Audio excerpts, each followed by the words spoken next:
กันดนหัวน้องหลายใจมีคืนบรรณามาสัญญากันใหม่มีคืนบรรณามาสัญญากันใหม่ที่หลังเขาก็ได้เพราะอายเป็นคนใจดีเมืองทองบ้านนาเขายังมีจะขายเข้าปีนี้ซื้อหงสีหลุดไทยนา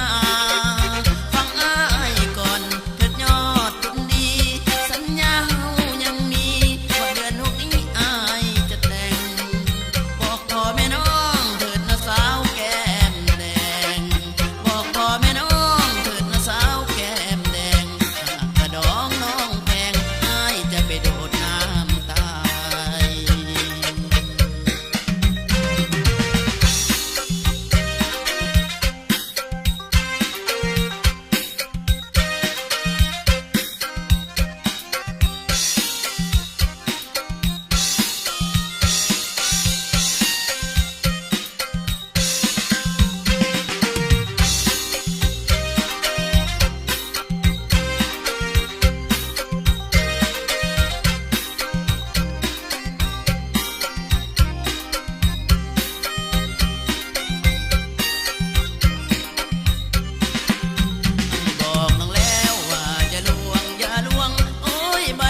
ฟังแล้วจงเอ็นดูไอ้ขอวิงวอนฝากเป็นเพลงมายิ่งได้ให้ความเมตตาสายกำพร้าจะขออู้จะขอตอบแทนทั้งกายและใจมีอยู่เลิศชวนที่เอ็นดูจะขออุ้มสู่อย่างน้อย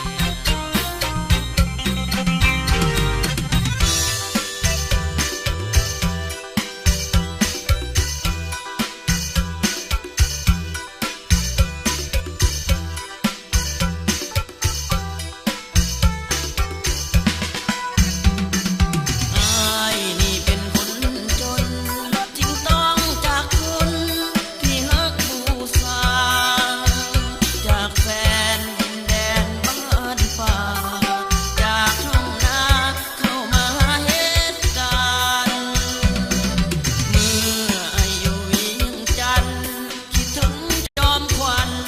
ทุกสาวและคำเหตุงานละตากแดดหน้าดำเหตุงานละตากแดดหน้าดำเพื่อใครไหลซ้ำต้องทำเพราะจนจากมาน้ำตาหลังคิดถึงนวลนางเมื่อห่างมาดนเจ้าอย่าลืมฮักของคนจนเจ้าอย่าลืมฮักของคนจนจึงสู้อดทนเพื่อหาเงินมาแต่งงานจงคอยให้อยู่บ้านนาอย่าลืมสัญญาฮักเขาสองข้าง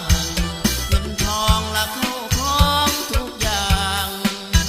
เงินทองละเข้าของทุกอย่างเมื่อพร้อมแต่งงานจะกลับมาไวๆจงคอยให้ก่อนน้องลาให้ขอสัญญาจะกลับมาแน่นอนบ่นานดอกหน้าบังอ่อนบ่นานดอกหน้าบังอ่อนให้รอให้ก่อนอย่าฟ้าวแต่งงาน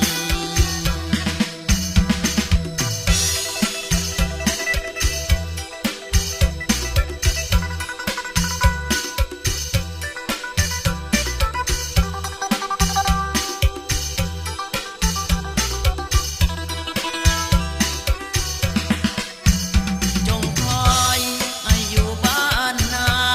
อย่าลืมสัญญาฮักเขาสองข้างเงินทองละเข้าของทุกอย่างเงินทองละเข้า